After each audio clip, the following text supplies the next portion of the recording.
विजांचा कडकडाट, वादळी वारे आणि काही ठिकाणी झालेल्या गारपिटीसह झालेल्या अवकाळी पावसानं पुणे शहरासह जिल्ह्यात जोरदार हजेरी लावल्यानं पिकांचं मोठं नुकसान झालं। कांदा, भाजीपाला आणि डाळिंब पिकांचं मोठ्या प्रमाणावर नुकसान झालं असून शेतकऱ्यांच्या हातातोंडाशी आलेला घास हिरावला गेलाय।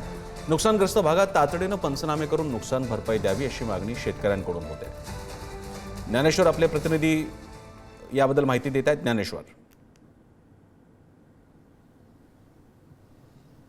पुणे जिल्ह्यातल्या ग्रामीण भागात मोठ्या प्रमाणात जिथे शेतकरी उन्हाळी पिकं घेतात त्या भोर तालुक्यातल्या अशाच एका शेतशिवारामध्ये आत्ता आपण आलेलो आहोत आणि गारपीट झाली, मुसळधार पाऊस झाला आणि त्यामुळे शेतकऱ्यांच्या या पिकाचं कसं नुकसान झालंय ते आपण पाहतोय। माझ्या हातात हे जे ज्वारीचं बोंड आपण पाहतोय हे सलग 3 दिवस मागच्या पावसात भिजलं आणि आता ते काळं पडलेलं आहे।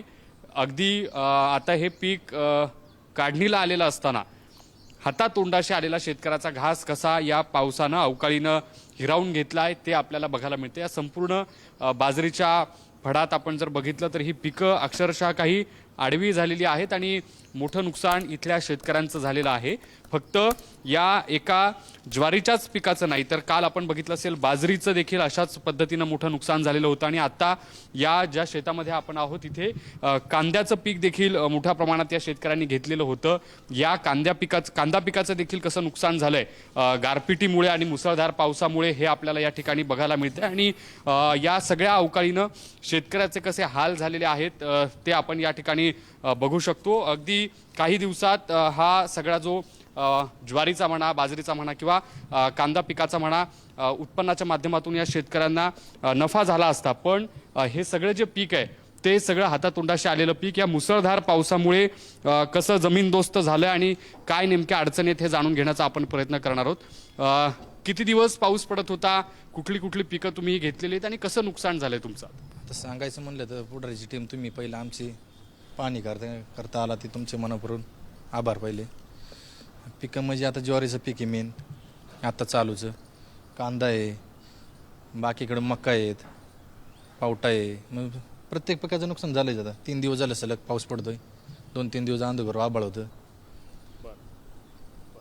आता आपण मागचे 3 दिवस या सगळ्या शिवारात पाऊस पडतोय आणि त्या सगळ्या पावसामुळे आपण कसं या हातातोंडाशी आलेल्या शेती पिकांमुळे शेतकऱ्यांचं नुकसान झालं त्यांच्या व्यथा ऐकतोय।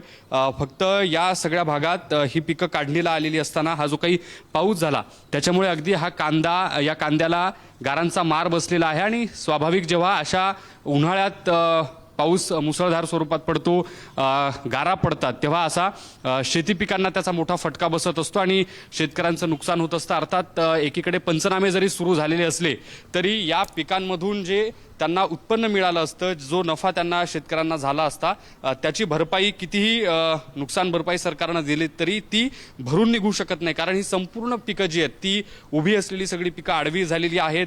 जी ज्वारी आहे त्या ज्वारीला काढणीला आलेला असताना जो मोठ्या स्वरूपात मुसळधार पाऊस झाला त्याच्यामुळे ही सगळी जी ज्वारी आहे या सगळ्या शिवारातली ती कशी काळवंडलेली आहे, काळी ही सगळी ज्वारी पडलेली आहे आणि त्याच्यामुळे जो भाव आहे तो आता याला मिळू शकत नाही किंवा बाजारात देखील। ज्ञानेश्वर, खरंच वाईट परिस्थिती आहे ज्यांच्यामुळे आपल्या सगळ्यांच्या घरातला स्वयंपाक घरामध्ये आपलं जेवण बनतं, अन्न बनतं, तो अन्नदाता जर का हातातोंडाशी आलेला घास असा त्याचा जात असेल तर आपण तरी कसे आनंदी राहू शकतो?